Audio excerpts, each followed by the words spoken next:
This is why abortion is still legal, feeding the Planned Parenthood abortion empire. The main strategy of pro-lifers for 50 years now has been to propose legislation that makes it harder for the abortion industry to comply with federal regulations. And this is why many abortion mills have closed down, because they don't have the financial resources to keep up with these regulations. Whether it's wider hallways, having certain surgical instruments, up-to-date permits, or the other struggle can be the inability to keep clientele up because of the waiting periods for each state. Now, right off the bat, this is interesting because conservatives are the ones that consistently champion a small business model as a recipe for a thriving and free economy. They object to the idea of government interference in their businesses, and rightfully so. The government shouldn't be able to dictate your business because it's yours, and they don't have a right to tell you how to run it or to be able to tax it and take ownership over your production. That's called slavery. But for some reason, when it comes to Republicans and conservatives using the long arm of the government to make it harder on the abortion industry, they can't seem to spot their own hypocrisy. You can't use the government to strong-arm someone when it's convenient for you, and then object when the same thing is done to you. But here's the point.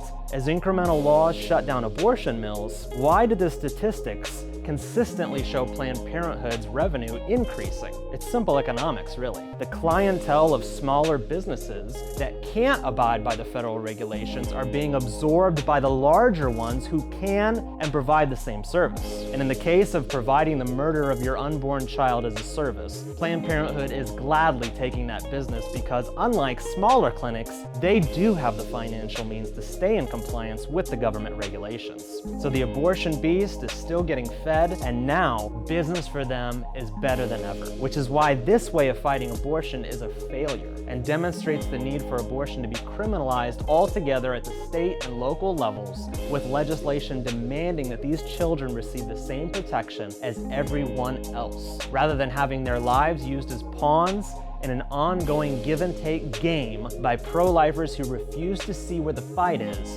and strike at the heart of the issue.